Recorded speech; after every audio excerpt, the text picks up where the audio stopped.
نماز کا طریقہ ایک دفعہ میں مختصراً عرض کر دوں گا تاکہ سنت کے مطابق تو نماز کا طریقہ بھی ہمیں معلوم ہو جائے۔ زبان سے کہہ سکتے ہیں کہ مثلا میں نیت کرتا ہوں 2 رکعت نماز فجر، 2 رکعت نماز فرض آج کی فجر کی، اگر آج نہ بھی کہیں تب بھی کافی ہے، آج کی فجر کی واسطے اللہ تعالیٰ کے منہ میں قبلہ شریف کی طرف۔ اگر آپ امام کے ساتھ ہیں تو پیچھے اس امام کے، یہ بھی آپ کہہ سکتے ہیں، تو اس طرح آپ کر کے پھر تکبیر لگائیں گے۔ آپ کو بتایا تھا کہ جب آپ نماز کے لیے کھڑے ہوں تو ہر اس چیز کو دور کرنے کی کوشش کریں جو نماز میں یکسوئی کی راہ میں رکاوٹ بن سکتی ہو۔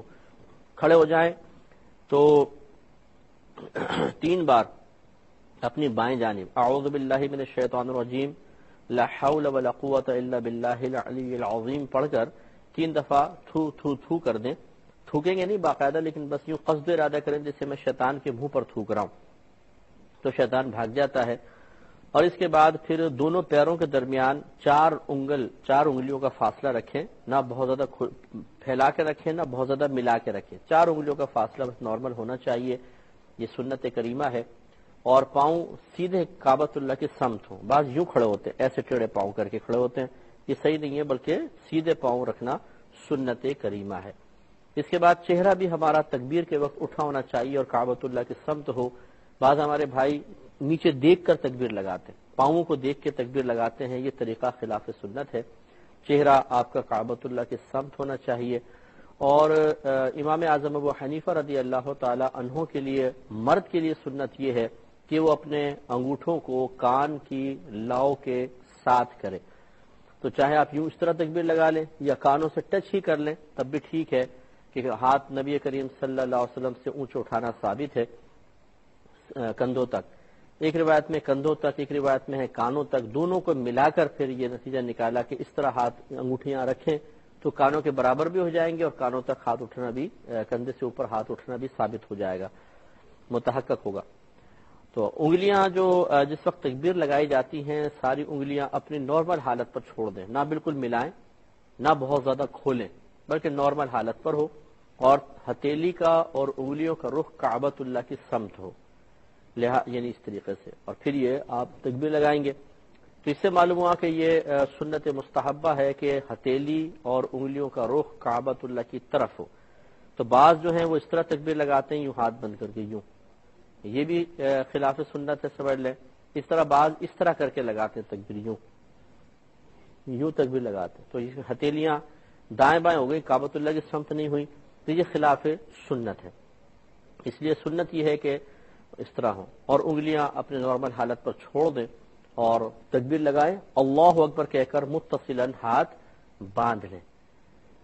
تو یہ تکبیر لگاتے ہی ہاتھ فوراً باندھ لینا سنت کریمہ ہے۔ بعض حضرات کو دیکھا ہے کہ وہ یوں تکبیر لگاتے ہیں اللہ اکبر، پھر ہاتھ چھوڑ دیتے ہیں، پھر ہاتھ باندھتے ہیں، بعض یوں کرتے ہیں اللہ اکبر پھر یوں کر کے کرتے ہیں۔ یہ مختلف طریقے بہرحال رائج ہیں مسجدوں میں، لیکن صحیح جو ہم نے آپ کو بتایا وہ یہی ہے کہ آپ تکبیر لگائیں اور اللہ اکبر کہتے ہوئے فوراً سیدھے ہاتھ باندھ لیں، نیچے چھوڑنے کی حاجت نہیں ہے، اور یہ تھوڑا سا ایک ورزشی انداز اختیار کرنے کی ضرورت نہیں ہے، بس اللہ اکبر کہا اور ہاتھ باندھ لیے۔ مرد کے لیے افضل یہی ہے کہ وہ ناف کے نیچے اپنے ہاتھ باندھے، اگرچہ سینے پر ہاتھ باندھنا بھی نبی کریم صلی اللہ علیہ وسلم سے ثابت ہے، لیکن حضرت عبداللہ بن مسعود رضی اللہ تعالی عنہ کی احادیث کریمہ میں نبی کریم صلی اللہ علیہ وسلم کی عمر مبارکہ کے آخری ایام کا جو عمل منقول ہے وہ یہی ہے کہ آپ ناف کے نیچے ہاتھ باندھتے تھے، اور ادب بھی اس میں آپ دیکھیں زیادہ نظر آتا ہے، سینے پہ ہاتھ باندھنے میں اور نیچے ہاتھ باندھنے میں فرق ہے۔ لیکن مرد کے لیے سنت کریمہ یہ ہے، یعنی سنت مستحبہ یہ ہے کہ اس طرح رکھیں کہ یہ جو آپ کی ہتھیلی ہے یہ یہاں پر آئے، اس کے جوڑ کے اوپر یہ ہتھیلی آنی چاہیے، اور یہ جو چھوٹی انگلی ہے اور انگوٹھا اس کا کلائی پر یہ حلقہ بنائے، اور 3 انگلیاں یہ اس کے اوپر آنی چاہیے۔ یہ طریقہ صحیح نہیں ہے، یہ طریقہ صحیح نہیں ہے، بلکہ اس طریقے سے کہ 3 انگلیاں اوپر ہوں اور انگوٹھے اور یہ چھوٹی انگلی اور انگوٹھے کا حلقہ بنا لیں اس طریقے سے، یہ، اور پھر اس کے ناف کے نیچے رکھیں اور پھر سر جھکا کر اس مقام کو دیکھیں کہ جہاں پر حالت سجدہ میں ہماری پیشانی زمین پر لگے گی، یہ سنت کریمہ ہے۔ اس کے بعد پھر آگے قرات وغیرہ کا سلسلہ جو انشاءاللہ میں عرض کرتا ہوں۔ تو ہم نے آپ کو پچھلی دفعہ بتایا تھا تکبیر سے لے کر ہاتھ باندھنے تک کا طریقہ عرض کیا تھا کہ آپ ہاتھ باندھ لیں، اس کے بعد پھر آپ ثنا پڑھیں گے، سبحانک اللہم وبحمدک وتبارک اسمک وتعالی جدک ولا الہ غیرک۔ یہ پڑھنے کے بعد اگر آپ امام ہیں تو پھر اعوذ باللہ من الشیطان الرجیم بسم اللہ الرحمن الرحیم، یہ دونوں اعوذ باللہ اور بسم اللہ یہ قراءت کے تابع ہیں، قراءت ہوگی تو یہ کرنا ہے، اگر قراءت نہیں ہے تو نہیں کرنا ہے۔ لہذا عند الاحناف کے نزدیک چونکہ مقتدی امام کے پیچھے قراءت نہیں کرے گا، تو جب قراءت نہیں تو جو اس کے تابع چیزیں ہیں وہ بھی نہیں، لہذا معلوم یہ ہوا کہ مقتدی صرف ثنا پڑھ کے خاموش ہو جائے گا، ایسا نہیں کہ وہ آگے اعوذ باللہ بھی پڑھے پھر بسم اللہ بھی پڑھے، یہ اس کے لیے خلاف سنت ہوگا۔ تو آپ کو میں نے بتایا کہ پہلے ثنا پڑھے گا، ہم امام مقتدی دونوں کو لے کے چلتے ہیں، جیسے امام ہے تو وہ ثنا پڑھیں گے اور پھر اعوذ باللہ بسم اللہ پڑھیں گے امام صاحب جو ہیں، کیونکہ میں نے آپ کو بتایا اعوذ باللہ اور بسم اللہ پڑھنا یہ قراءت کے تابع ہیں اور امام نے قراءت کرنی ہوتی ہے، اس لیے وہ دونوں چیزیں پڑھیں گے۔ لیکن مقتدی چونکہ امام کے پیچھے احناف کے نزدیک قراءت نہیں کرے گا، تو جب قراءت نہیں کرے گا تو جو چیز اس کے تابع ہے اسے بھی نہیں کرے گا، تو لہذا اعوذ باللہ اور بسم اللہ الرحمن الرحیم ہم نہیں پڑھیں گے۔ پھر امام صاحب جو ہیں الحمد شریف پڑھیں گے اور ہم خاموش رہیں گے۔ اب اگر وہ جیسے جہری نماز ہوتی ہے، فجر ہے اور مغرب ہے، عشاء ہے، یا جمعہ ہے یا عیدین ہے، تو امام صاحب جب الحمد شریف ختم کریں گے تو امام کے لیے بھی یہ سنت ہے اور مقتدیوں کے لیے بھی سنت ہے کہ وہ آمین کہیں۔ ہاں ظہر اور عصر میں چونکہ ہمیں قرات سنائی نہیں دے گی تو پھر یہ سنت پوری نہیں کر سکتے ہیں۔ اب اس آمین میں اختلاف ہے کہ بلند آواز سے کہی جائے یا آہستہ کہی جائے۔ امام شافعی رحمۃ اللہ علیہ کے دلائل یہ ہیں کہ بلند آواز سے کہی جائے، جیسے کہ حرمین میں بھی اگر آپ جائیں گے تو جب امام وَلَضَّالِّينَ کہتے ہیں تو سب زور سے کہتے ہیں آمین، لیکن ہمارے عند الاحناف آمین کا آہستہ کہنا ہی سنت مبارکہ ہے، اس پہ دلائل بھی موجود ہیں، عقلی دلیلیں بھی ہیں، تو دلائل پہ ہم بعد میں گفتگو کر لیتے ہیں، پہلے میں تھوڑا سا اجمالی ہے کہ اس طرح طریقہ آپ کو عرض کر دیتا ہوں۔ تو خلاصہ کلام یہ ہے کہ الحمد شریف اگر مقتدی سن رہا ہے تو وہ اس کے بعد آمین کہے گا، سنت ہے، اور اگر نہیں سن رہا تو وہ نہیں کہہ سکے گا، لیکن امام کے لیے الحمد کے بعد آمین کہنا سنت ہے کیونکہ وہ تو الحمد پڑھ ہی رہا ہے۔ اس کے بعد پھر بسم اللہ الرحمن الرحیم پڑھنا امام کے لیے سنت ہے کیونکہ آگے سورت پڑھنی ہے، اور مقتدی چونکہ سورت نہیں پڑھے گا تو لہٰذا وہ اس کے تابع والی جو تابع چیزیں وہ بھی نہیں پڑھے گا، تو بسم اللہ الرحمن الرحیم نہیں پڑھیں گے۔ سورت پڑھنے کے بعد پھر امام صاحب اللہ اکبر کہتے ہوئے رکوع کریں گے، مقتدی بھی اللہ اکبر کہیں گے، یہ سنت کریمہ ہے۔ پھر رکوع کی تسبیحات امام صاحب بھی پڑھیں گے اور مقتدی بھی پڑھیں گے۔ کہ مرد کو چاہیے کہ جب وہ رکوع کرے تو پیر بالکل سیدھے ہونے چاہیے، ان میں اس طرح بینڈ نہ ہو، ہاتھ بالکل سیدھے ہوں، ان میں بھی کوئی اس طرح مڑے ہوئے نہ ہوں، کمر بالکل سیدھی ہو، سر بھی کمر کے سیدھ میں ہو، آگے سے جھکا ہوا نہ ہو، بالکل سیدھ میں ہونا چاہیے مرد کے لیے، اور دونوں ہاتھوں سے اپنے گھٹنوں کو اس طرح پکڑ لیں، یوں نہ ہو کہ اس طرح چاروں انگلیاں ایک طرف انگوٹھا ایک طرف، یہ غلط ہے، اور یہ اس طرح پنجوں کے اوپر انگلیاں ملا کے رکھ لی جائیں، گھٹنوں کے اوپر ملا کے رکھ لی جائیں، یہ بھی مرد کے لیے سنت نہیں ہے۔ مرد کے لیے سنت یہ ہے کہ وہ انگلیاں کو اچھی طرح پھیلائے اور اپنے گھٹنوں کو پکڑ لے، اور 3 بار کم از کم سبحان ربی العظیم آپ پڑھیں گے۔ اگر عظیم واو پڑھنے میں دقت ہوتی ہے تو سبحان ربی الکریم بھی آپ پڑھ سکتے ہیں، جس کو تجوید نہیں آتی تو بہتر یہ وہ کریم کے ساتھ پڑھ لے، سبحان ربی الکریم۔ جیسے عظیم ہے واو کو تھوڑا سا موٹا پڑھنا ہوتا ہے، 3 بار کم از کم ہے، 5 بار بھی پڑھ سکتے ہیں، 7 بار بھی آپ پڑھ سکتے ہیں۔ اور دوران رکوع ہماری نگاہ پاؤں کی پشت پر ہونی چاہیے، یہ سنت کریمہ ہے، یا اپنے انگوٹھوں پہ رکھیں، یہاں سے نگاہ ہٹنے نہ دیں تو انشاءاللہ وسوسے نہیں آئیں گے۔ پھر امام کے لیے سنت ہے کہ وہ کہے سمع اللہ لمن حمدہ، اور مقتدی جو ہیں وہ اس کو نہیں کہیں گے سمع اللہ لمن حمدہ، بلکہ وہ کہیں گے ربنا لک الحمد، یا پھر ربنا ولک الحمد، یہ بھی کہہ سکتے ہیں اللہم ربنا لک الحمد یا اللہم ربنا ولک الحمد، سب یہ چاروں طریقے سے جائز ہے۔ اور اس کے بعد پھر امام صاحب اللہ اکبر کہیں گے، جو سجدے میں جانے کے لیے تکبیر ہے، مقتدی بھی یہ تکبیر لگائیں گے کہ ان کے لیے بھی سنت ہے۔ ہم لوگ سجدے تک پہنچ چکے تھے، رکوع کا پورا طریقہ میں نے آپ کو بتایا۔ سجدے میں جب انسان جائے تو اللہ اکبر کہتے ہوئے ہم سجدے میں جائیں گے، اور سجدے میں جانے کا سنت کے مطابق مردوں کے لیے طریقہ یہ ہے، مرد جو صحت مند بھی ہو، مریض اور عورت کا طریقہ تھوڑا سا جدا گانا ہے، میں عرض کرتا ہوں کہ جو صحت مند آدمی ہے اس کے لیے طریقہ کار یہ ہے کہ سب سے پہلے جب وہ سجدے میں جانے لگے تو اپنے دونوں ہاتھ گھٹنوں پہ رکھے اور آہستگی کے ساتھ گھٹنے دونوں پہلے زمین پر رکھے گا، لیکن ایسا نہیں ہے کہ زور سے دھماکے سے زمین پر رکھے، یہ خلاف سنت ہے، آرام سے زمین پر رکھیں، پہلے دونوں ہاتھ گھٹنے پہ رکھے، دونوں گھٹنے زمین پر، پھر دونوں ہاتھ زمین پر، اور اس کے بعد ناک، اس کے بعد پیشانی۔ تو سب سے پہلے گھٹنے آہستگی سے رکھیں گے، اس کے بعد دونوں ہاتھوں کی کیفیت سجدے کے اندر یہ ہوگی کہ تمام انگلیاں قبلہ رو ہوں اور ان کو اپنے حال پر چھوڑ دیں، نہ بہت ملائیں نہ بہت زیادہ کھولیں، اپنے حال پر جیسے عام نارمل حالت میں ایسے رکھیں۔ اس کے بعد ناک اور پھر پیشانی رکھیں گے، اور یہ ہاتھ اس طرح ہونے چاہیے کہ ان کے انگوٹھے کا جو سرا ہے سمجھ لیجئے یہ کان کی لو کی سیدھ میں زمین پر ہو، اور ناک کی خالی نوک نہ لگے بلکہ ناک کی جو یہ سخت ہڈی ہوتی ہے یہ تھوڑی زمین پر لگنی چاہیے، لیکن صرف لگنی چاہیے، یہ نہیں کہ اس کو اتنے زور زور سے دبائیں کہ ناک ہی ٹیڑھی ہو جائے،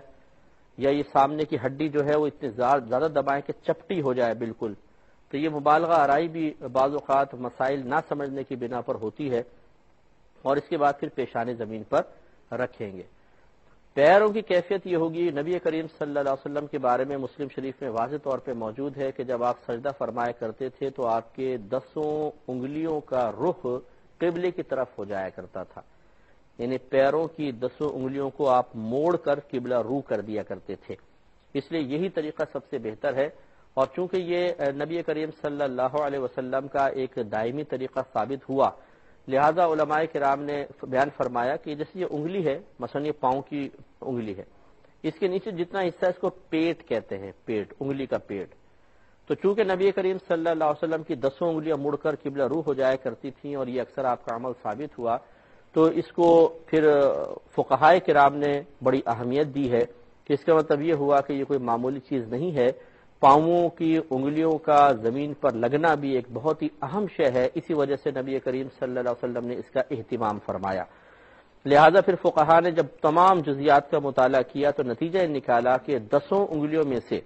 کم از کم ایک انگلی کا پیٹ زمین پر لگنا فرض ہے، ہم پیر کی بات کر رہے ہیں، ہاتھوں کے نہیں، ایک انگلی کا پیٹ زمین پہ لگنا فرض، دونوں پیروں کی 3 انگلیوں کا پیٹ زمین پہ لگنا واجب، اور 10 کی 10 انگلیوں کا پیٹ زمین پہ لگ جانا سنت کریمہ ہے۔ لہذا معلوم ہوا کہ جو حضرات اپنے پنجے مکمل طور پہ موڑ سکتے ہیں ان کے لیے سنت یہی ہے کہ رکھ کر اور اچھی طریقے سے ان کو دبائیں تاکہ 10 کی 10 انگلیاں پنجے مڑ کر کعبۃ اللہ کی سمت انگلیوں کا رخ ہو جائے۔ لیکن جو کمزور ہے، جو بوڑھے حضرات ہیں یا بہت ہی بھاری بدن ہے کسی کا، مکمل طور پہ انگلیاں نہیں مڑتی، پیر موٹا ہے، تو پھر وہ جتنا ہو سکے اتنا کر لیں، بس جتنا ہو سکے۔ لیکن یہ نہیں کرنا چاہیے کہ بعض لوگ آپ دیکھیں گے کہ سجدے میں جاتے ہیں دونوں پیر پیچھے سے اٹھا لیتے ہیں۔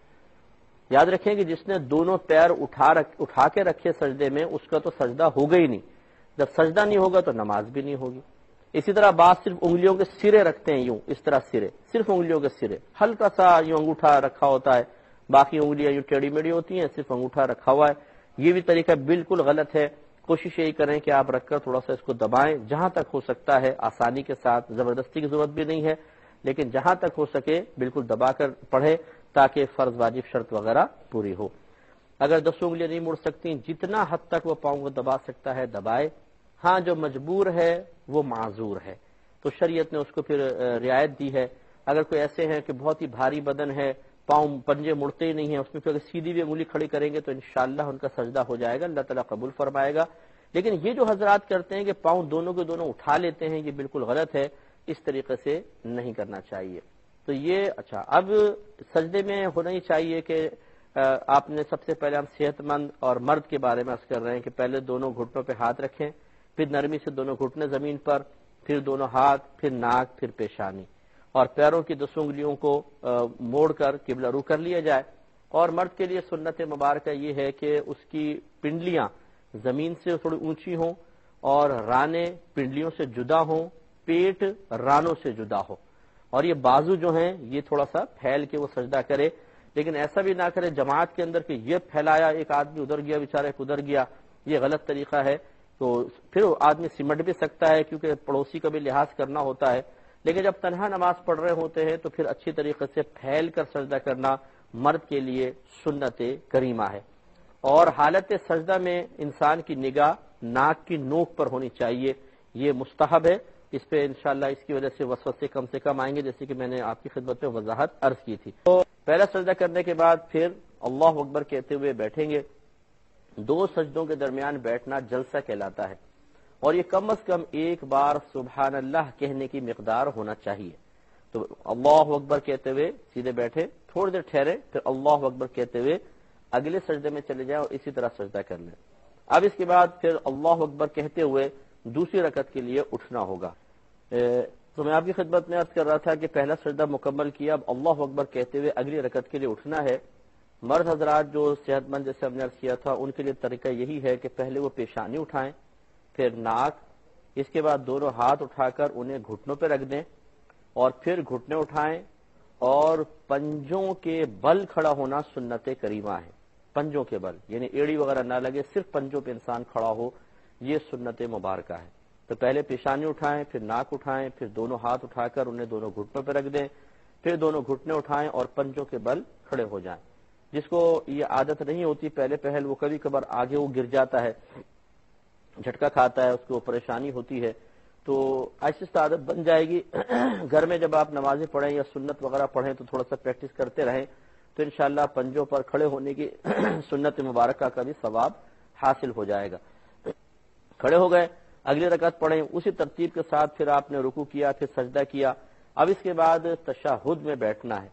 اس کا طریقہ یہ ہوتا ہے کہ جب مرد حضرات کے بارے میں عرض کر رہا ہوں کہ جب وہ تشہد میں بیٹھیں تو الٹا پیر بچھا کے الٹے پیر کے اوپر بیٹھ جائیں اور سیدھا جو پنجہ ہے وہ کھڑا رکھیں اور اس کی تمام انگلیاں مڑ کر کعبۃ اللہ کی سمت ہو جائیں. یہ سنت کریمہ ہے. اور اپنے دونوں ہاتھوں کو اس طرح رکھیں جیسے گھٹنے ہیں، یہ گھٹنے ہوتے ہیں جیسے، تو اس کے کنارے کے اوپر دونوں یعنی انگلیوں کا سرا ہے، یہ بالکل نیچے نہ لے جائیں، بہت ہی پیچھے نہ رکھیں. مستحب ہے کہ گھٹنوں کے کنارے پر دونوں اپنے ہاتھ ہوں، انگلیاں اپنی حالت پہ چھوڑ دیں، نہ بہت ملائیے نہ بہت زیادہ کھولیں. اور اس طریقے سے آپ سیدھے بیٹھ کر، اور کمر بالکل سیدھی ہونی چاہیے اور نگاہ گود پر رکھیں. یہ سنت کریمہ ہے. اس کے بعد پھر التحیات پڑھیں گے، پھر درود ابراہیمی پڑھیں گے، پھر دعا پڑھیں گے اور پھر سلام پھیریں گے. تو جب تک آپ تشہد جب پڑھ رہے ہوتے ہیں تو پھر ہم انگلی اٹھاتے ہیں تو اشہد اللہ پہ انگلی اٹھائیں گے اور الا اللہ پہ گرائیں گے. اس کے ہاتھ باندھنے کا طریقہ یہ ہوتا ہے کہ جو آخری کی دو انگلیاں ہیں اسے آپ ہتھیلی سے ملا لیں اس طریقے سے، اور یہ انگوٹھا اور 20 کی انگلی اس کا ایک حلقہ بنا لیں، اور پھر یہ اللہ اکبر اشہد اللہ الہ پہ انگلی اٹھائیے اور الا اللہ پہ گرائیں. اور مستحب اور سنت یہ ہے کہ فوراً پھر ہاتھ کو کھول دیا جائے، مٹھی بند نہ رکھی جائے. بعض اس طرح انگلی کر کے رکھتے ہیں بس ایسے، تو یہ مستحب نہیں ہے. مستحب ہے کہ انگلیاں پھر قبلہ روح ہو جائیں. یہ سنت کریمہ. اور یہ انگلی اٹھانا یہ بھی مطلب نبی کریم صلی اللہ علیہ وسلم سے ثابت ہے، اور آپ یہ فرماتے ہیں کہ جب یہ آدمی تشہد میں شہادت کے وقت انگلی اٹھاتا ہے تو یہ شیطان کے لیے ایک نیزے کی طرح ہے کہ اس کو اس سے بڑی شدید قسم کی تکلیف ہوتی ہے. لیکن یوں نہیں کرنا چاہیے، بعض اٹھا کے یوں ہلاتے رہتے انگلی، یہ صحیح نہیں ہے. بس آپ نے ایک دفعہ اٹھائی اشہد اللہ الہ پہ اٹھائیں، الا اللہ پہ گرائیں اور ہاتھ کو کھول دیں. یہی سنت مبارکہ ہے، مستحب طریقہ یہی ہے.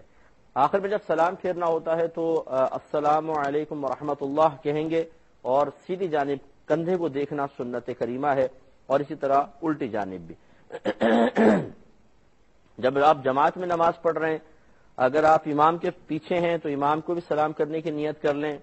سیدھے ہاتھ پہ جو نمازی ہیں ان کو بھی، جو جنات ہیں فرشتے ہیں جو ہمیں نظر نہیں آ رہے ان کو بھی سلام کرنے کی نیت کر لیں. اسی طرح الٹی طرف بھی کی جاتی ہے. اب سنت یہ ہے کہ اپنے سیدھے کندھے پہ نگاہ ہو، سلام پھیرتے ہوئے سیدھے کندھے پہ نگاہ ہو.